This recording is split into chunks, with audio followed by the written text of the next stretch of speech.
This is the moment we've all been waiting for the thousands in attendance and the millions watching around the world. Let's get ready to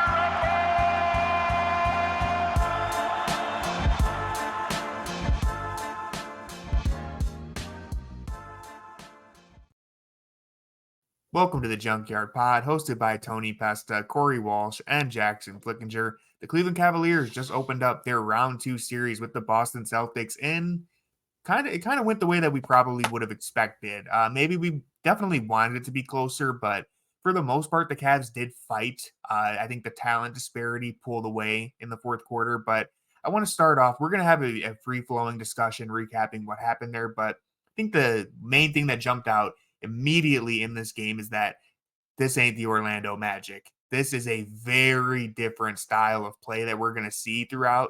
And I think that's an interesting place to start because on the one hand, the Cavs, are they better? Are they equipped for something like this? A run and gun, 3-point shooting, space them out type of style? Because the Celtics took 46 3-pointers in this game.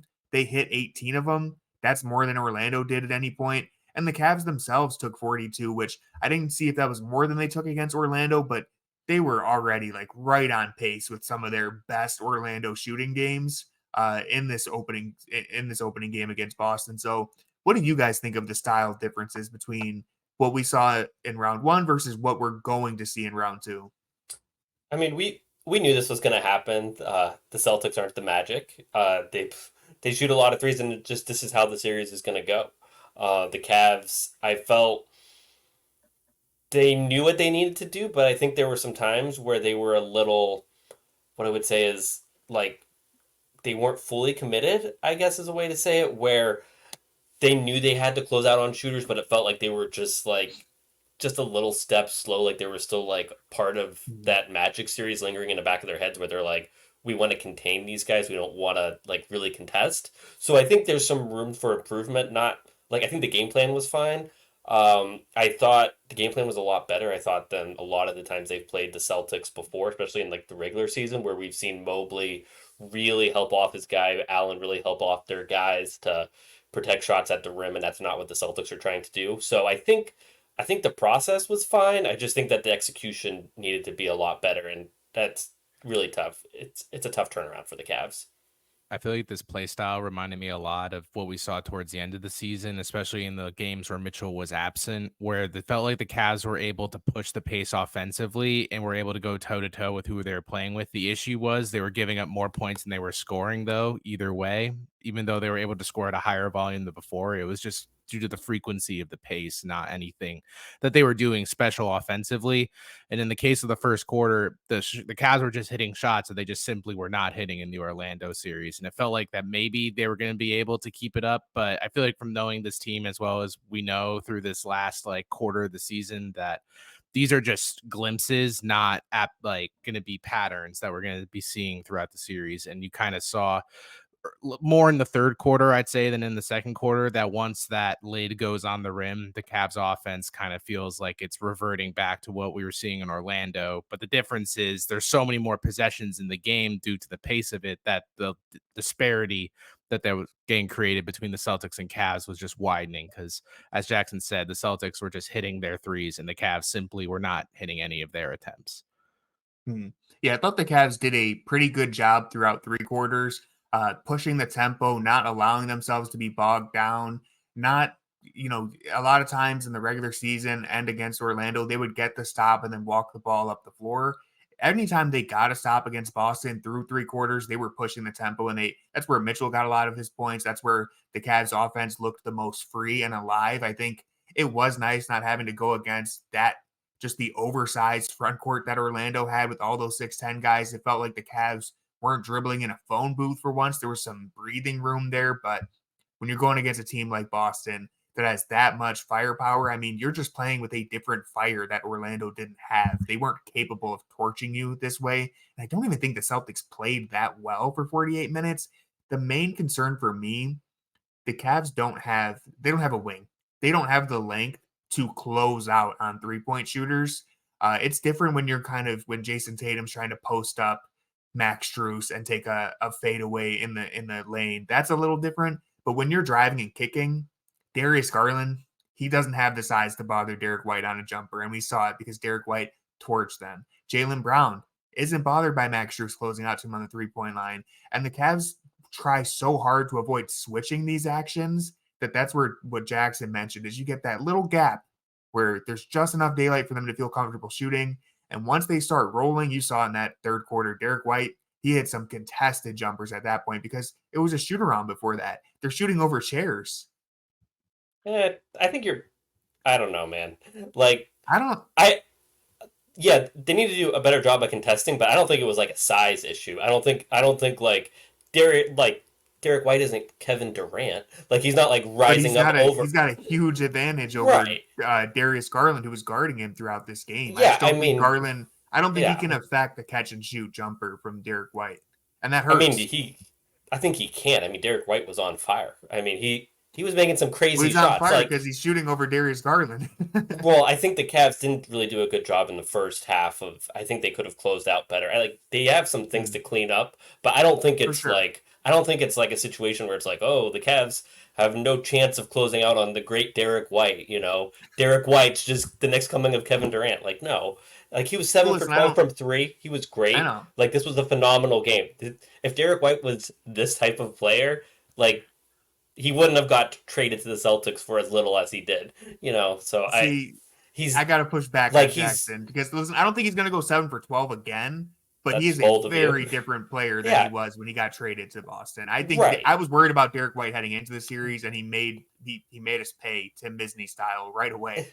Yeah, I mean, Derek White is good, but he's not like Darius Garland can't affect his shot good, and I think that's where you were talking about the Cavs don't have the wings, and it's like they really miss Dean Wade. I think everyone agrees with that. They really miss Jarrett Allen because that makes it really difficult because Evan Mobley has to really guard the center.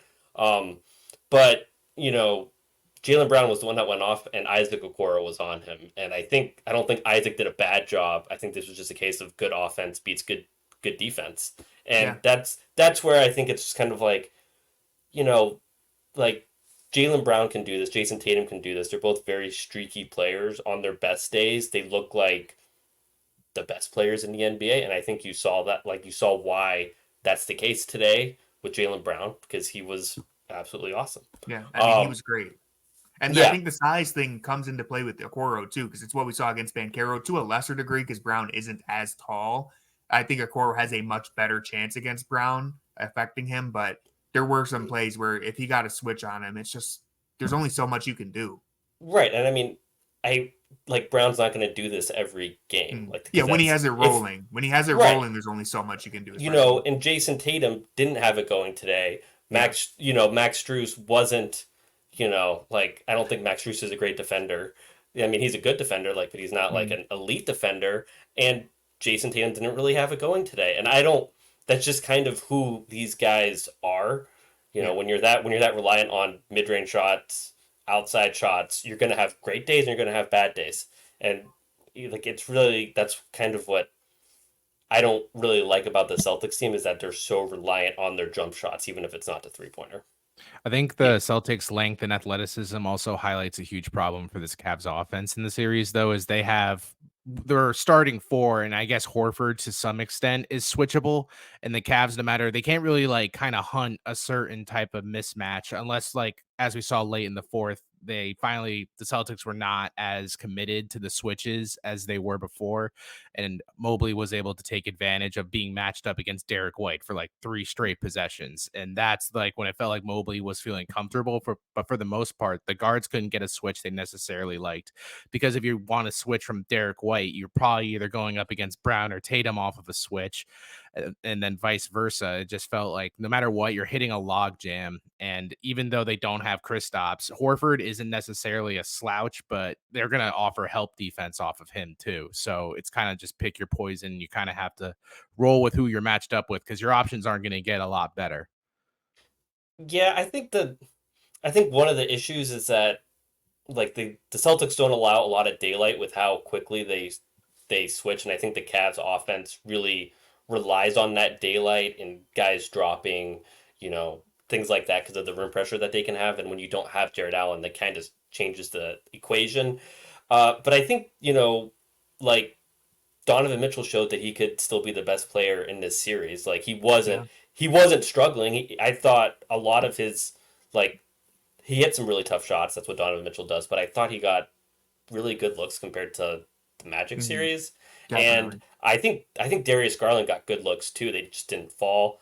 And this is Yeah. where we got to point a finger at Karis LeVert. What did he take, like 6 shots? Like Karis LeVert, you can't take 6 shots in Yeah. He was 2 for this. 6. Yeah, and I think both of those makes were in the first quarter because I started I writing think for the Fear so. the Sword Yeah. stocks that Karis LeVert is back, so I had to delete that. So bad. But so that's where it's like when you look at the Cavs wins against the Celtics, and I know they're in the regular season, it's like you have Karis LeVert just attacking this team in isolation. You have really good Darius Garland games, and it's like we know that they can do that, but they need to do that. Like that's where Mhm. the Derek White conversation comes because like Derek White's not going to do this every game. Boston has more guys that can do this, but theoretically, Darius Garland is better than those guys, or at least he should be. Karis LeVert, the best version of Karis LeVert's very good. Even the average version of Karis LeVert is better than this. So that's where the Cavs need to have those three guys or three guards really step up, and only one of them did, and that's been a Mhm. problem. And if that doesn't change, it's really hard to see the Cavs winning. But there's a reason why those guys have had really good games against the Celtics team. Yeah. And you know what? I have a scorching hot take to share. If Peyton Pritchard continues to outscore Darius Garland, Cancun on 3 because Oh, we're not going nowhere. But I will say, I'm glad that you mentioned Garland and Levert because really all around, I thought the offensive process was fine. I really didn't have Mm-hmm. like a huge issue with it. I thought the Cavs, again, it just looked like there was so much more breathing room compared to how they were played against Orlando. And I want to be clear, Boston is a very good defensive team. They still didn't give up 100 points, but the process looked much more comfortable. I really through the first half and some of the third quarter, I actually really liked the game Garland was playing because he was being aggressive. He was attacking the drop. He was shooting. He just wasn't making shots. It was Mm-hmm. kind of like we talked about with game 4, game 3 against the Knicks. Whenever he shot horribly, it's like I would rather see Garland unload the clip and go down swinging than some of the more passive games he had against Orlando.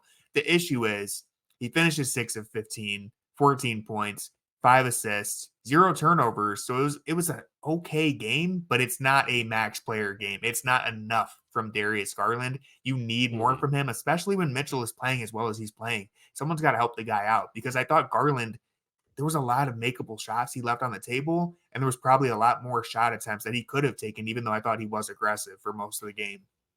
And you look at where the game got away from them. The start of the like really the second quarter when Mitchell was out, and the fourth quarter at the beginning of the fourth quarter when Mitchell was out. They had Yeah. 15 and 19 points in those quarters, and that's you can't beat the Celtics team scoring in the teens. That's where this is different. Where we saw you know 34 points and 28 points in the first and third quarter.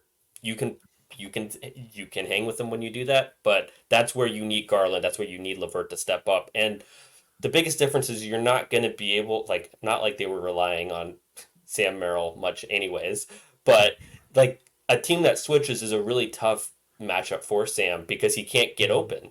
And that's where a team that switches it takes away your like ancillary pieces, but it really allows your stars and your best players to step up because you can get in situations that you like. And that's what the Cavs didn't like. The Cavs weren't able to do that when Mitchell wasn't on the court, and that's where this all broke down. Yeah, I hate to say it, but I'm not sure if it's a Sam Merrill series. Obviously, he's the caliber of shooter where he could turn it around and make all those minutes worth it. But with the way Boston switches so effortlessly, you're not getting many looks for him. And then on the other end of the floor, while I really don't think Sam Merrill is like this huge, vulnerable defender that some people think he is, Boston just has so many ways to pick on him, and they can do it quickly too because you don't have to move the ball around trying to get Sam in action. He's got to guard one of their wings who's out there, and they all can get a good shot on him. So I don't think he's like a huge gap. I would still like to see him get minutes, but it just might like Orlando. You needed him out there. I Mm-hmm. thought way more. Boston, Yes. it's a little more difficult to get him out there.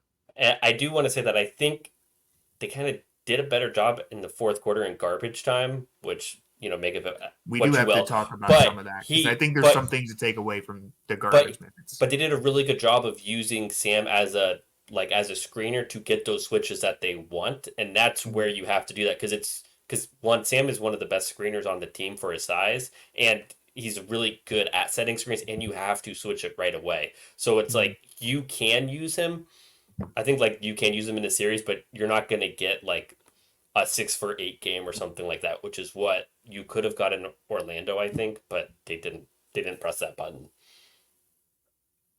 Yeah, Sam was 0 for 4 tonight. Max Strus 1 for 5. Boston did a good job limiting those attempts. And I think Mm-hmm. at least two of Sam's attempts were like complete Hail Marys. There's zero point 0.5 on the clock and he gets tossed a grenade. But I do want to talk some of the garbage time minutes, especially Evan Mobley in the second half, really, which some of that wasn't garbage time. I thought that he found a little bit of a rhythm after looking a little indecisive at the start, looking Mm-hmm. not really too sure of himself. I thought I hope that he realized how much better he is offensively when he just makes a quick decision. Even if you miss the damn shot, just go up with it right away. Stop bringing it down and trying to power your way through people. Just go up with the floater. Just like he needs to stop moving away from the rim too. A lot of his shot attempts are going away from the basket. He needs to be aggressive because that gives you the opportunity to draw fouls. And listen, outside of Luke Cornett, who I will give the shout out because he was pretty good tonight, outside of Luke Cornett, they don't have rim protectors over there. Mobley should be able to get a good look at the rim whenever he wants. He just needs to be assertive. So, Corey, what did you see from Evan Mobley throughout this whole game? I feel like Evan was kind of disappointing. I feel like the big play from him was kind of going to all. I know we like highlighted a lot of X factors in our last episode, but I feel like Mobley playing against a team that is basically begging for someone to step up to replace Kristaps's rim protection minutes is huge. The Mhm. Celtics don't really want you to take points in the paint. They really want to filter you out because their perimeter defense is by far their strength. And Mobley on paper doesn't fit. I felt like the transition offense was kind of rough for him. I feel like that's where the guards were able to excel, but it felt like Mobley was always kind of near like one of the last people to get there on the break.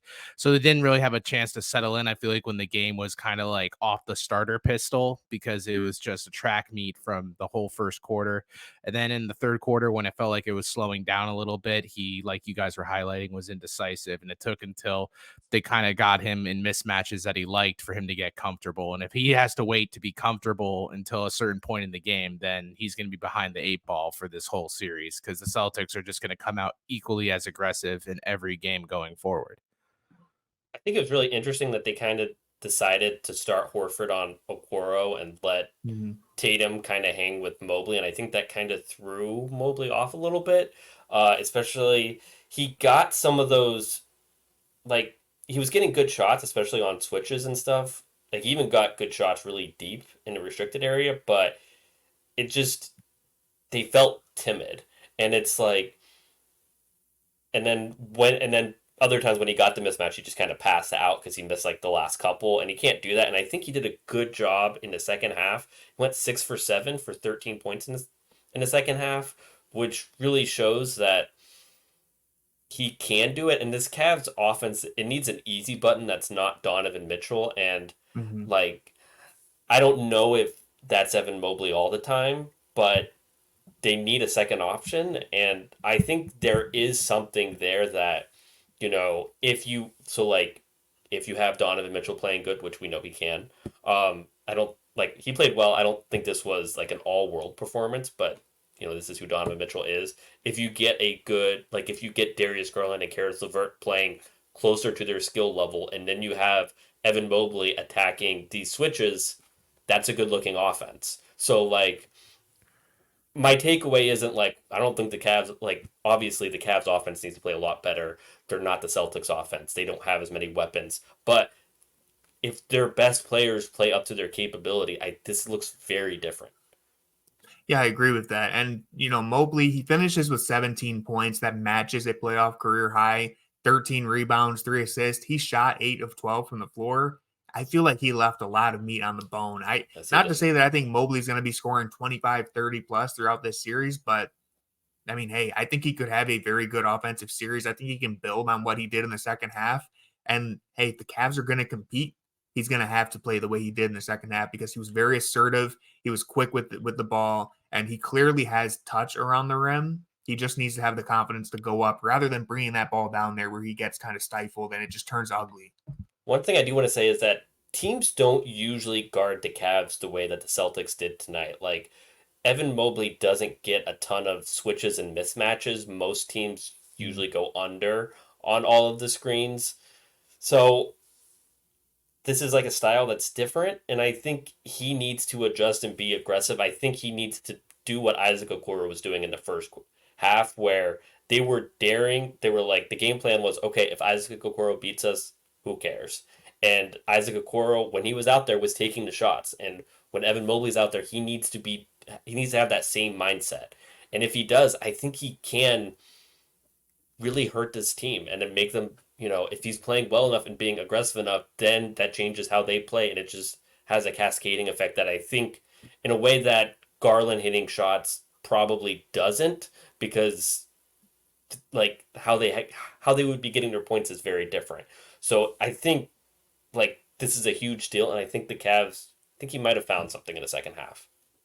I hope so. I mean, listen, people all season have said that the Celtics don't have many gaps. Well, right now, because Porzingis is out, their glaring weakness is that rim protection. Donovan Mitchell clearly placed an emphasis on trying to get to the rim. I mean, he has for the last, couple since he's been injured, basically. But Evan Mobley is that guy who can step in and really punish them for that and expose that flaw. And so you got to hope that the Cavs and Evan Mobley place an emphasis on getting him going down there, because I think there's something to be said about how effective he was in the second half. I do want to pass this question off because we've been talking about the style that it was played in this game. Do you think the Cavs need to do a better job of slowing it down and trying to grind it out, or are they capable of playing this way? Because when it was Mitchell and Allen, they were playing this style and they were killing teams. They haven't been able to do that, especially now without the Mitchell and Allen pairing. But where are you at on this? Or do they even have a choice? Do they just have to play Boston style because they're going to dictate the terms here?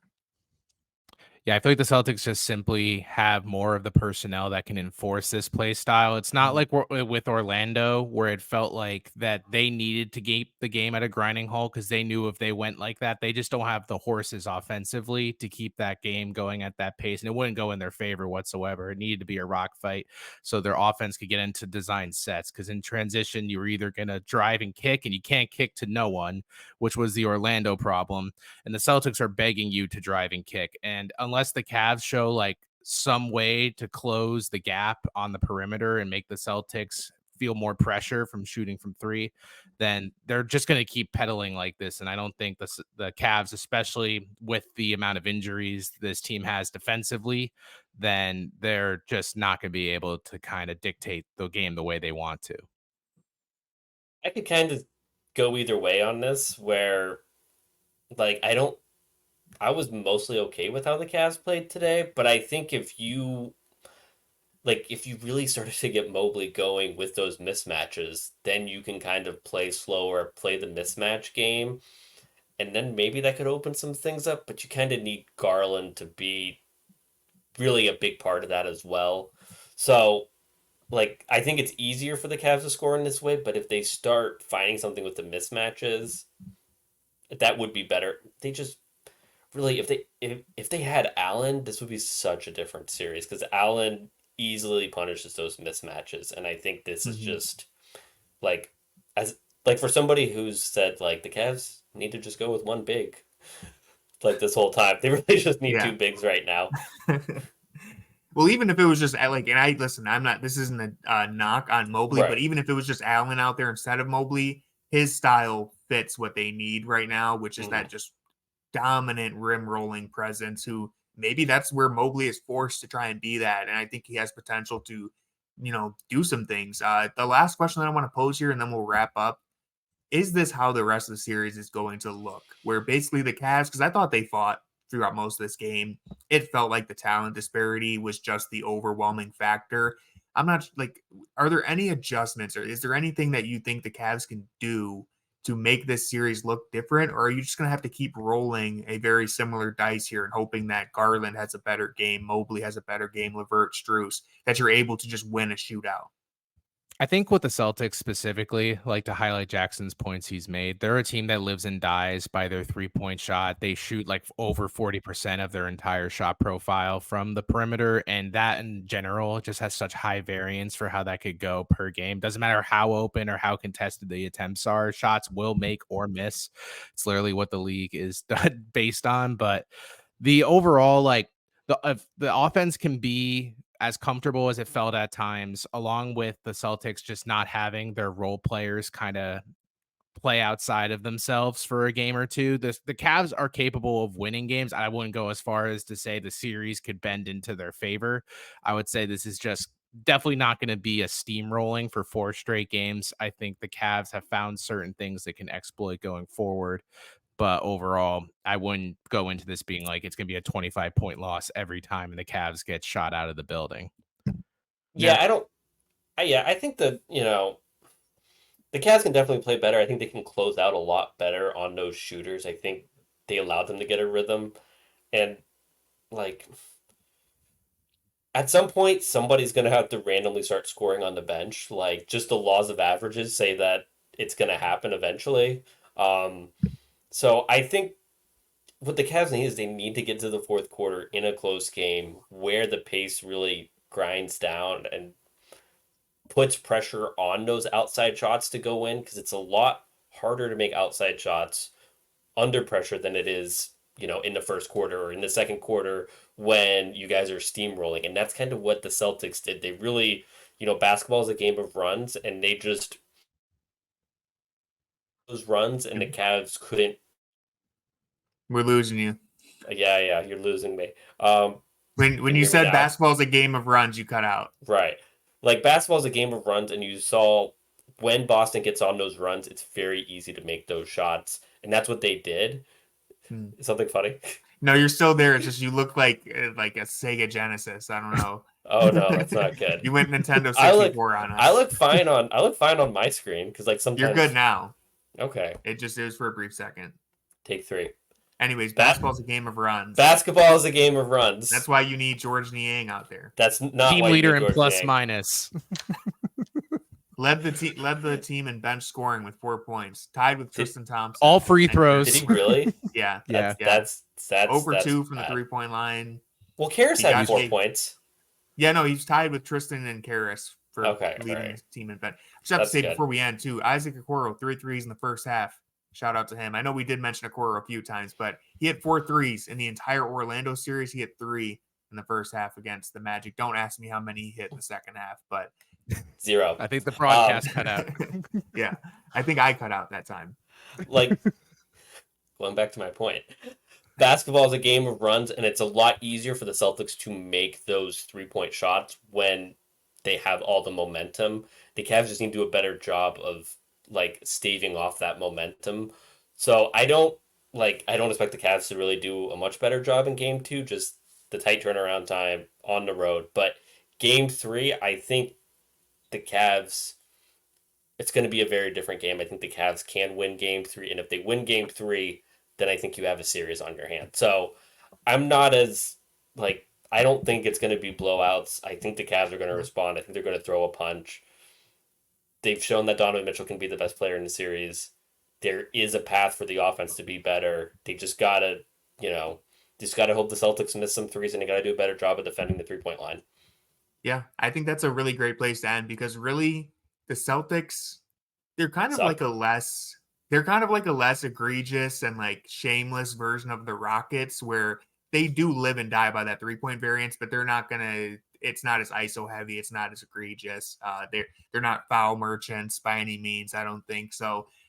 With that said, they're going to rely on that 3-point variance, and we've seen it. If that 3-point variance swings the wrong way, the wrong time, teams can take advantage. And I think the Cavs are going to have a chance to do that at some point in this series, you'd imagine. This game looks very different if Derek White doesn't go scorched earth from downtown. And again, it looks different if some of the other Cavs step up. So, listen, if you're the Cavs, go ahead. I do think. Oh no, you froze again. You're frozen, but we can hear you. All right, you look cool. Great. Thank you. We're in the fourth quarter, closing time. We just got to get through this. All right. We're right there. I shouldn't have said anything because my point, I forget what my point was, that it wasn't that good. So you're just going to have to cut that out. It's staying in. It's staying in. A late game I don't- turnover from Jackson. You made me forget the point I was going to make now, so that's really great. I don't think the Celtics, that's what the sentence started with. I think they suck, frankly. No, this is what it was. You have to, like, I think with the high 3-point variance, when Derek White does go scorched earth, it becomes a lot harder for the Cavs to execute on offense just because all the momentum Boston has. Like, each three is kind of like, this is going to be dumb, but it's like a video game where you get like a game breaker or something like that. Like, each three kind of builds upon each other and on the other end of the floor. And if those threes aren't falling the same way, or at least not in like Derek White making 3 threes in a row, it's a very different game on both sides of the ball, and it doesn't get out of hand like this. So that's where the 3-point variance comes back. But are the Cavs good enough to push them? I don't know. For them to do that, you need Darius Garland, you need Caris LeVert, you need Evan Mobley. They need to step up. They also need to not shoot like 25% from 3, which after the first quarter, you thought we were past that.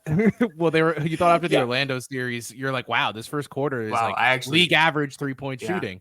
And then you're like, oh, actually, turns out the variance completely swung. And like what you're saying, the lack of their 3-point making combined with scorched earth compounds to the point where it just feels like an unescapable death at that point. Corey, I can't believe you just pointed that out, because I totally thought they shot above 30% in that game, just based off how the first quarter felt. And then you said it, and I checked the box score, 26%. So yeah, definitely right on that. Don't know if I should hate you or love you for pointing that out to me. But the last thing that I wanted to say to close it out, because Jackson kind of hit on it, game 3 will be huge if they manage to win. But listen, these first 2 games, your only goal is to try and split the road trip. Clearly, they didn't get it done tonight. Thursday, they have another chance to do it. If you don't, you find yourself in a pretty deep hole. You have to defend home court at that point. Now, I know a lot of people have already picked the Celtics to win. We've even picked the Celtics to win. But if we're looking at avenues for the Cavs to make this a series, you want to either A, split the road trip, or B, you got to win game 3 at home and put some pressure on the Celtics. So that's where we are right now. Any closing thoughts? I originally said Celtics in 5. Celtics in 6. This team is fraudulent. Jackson's feeling good. This is the most optimistic I've seen Jackson, let alone after a loss, just in general. I have no idea the Cavs just got smacked. I see where it's coming from. I just finally found a team that has less dog in them than the Cavs. The Cavs have they have 1.5 dogs. The Celtics have 0. So who's the half dog? Jarrett Allen. He's like a poodle. You're not going to give Tristan any championship dog in him. I mean, he might be past his days, but he's like the old dog in the corner. Front porch. Yeah, like that's it. He has really limited range. If the intruder gets in, it's over. There's no quarter dog for Morris. What the hell? No. Like, Morris is like a dog in a cage where he's not doing any harm. But yeah, Tristan, you get him out in isolation, you're getting past the dog. I think George Niang has Chihuahua energy. Those little dogs. I mean, he has the energy, but we're not going to say he has and the dogs, purse that can't actually touch the ground. Oh boy. All right. On that note, we're going to wrap up this episode. I want to thank everyone for watching or listening. We will be recording sometime after game 2. Hopefully Jackson will be just as optimistic. We can only hope. But with that being said, go Cavs. I agree. Go Cavs. Brian, when is Dean coming back? Jarrett, hopefully you can lift your arms.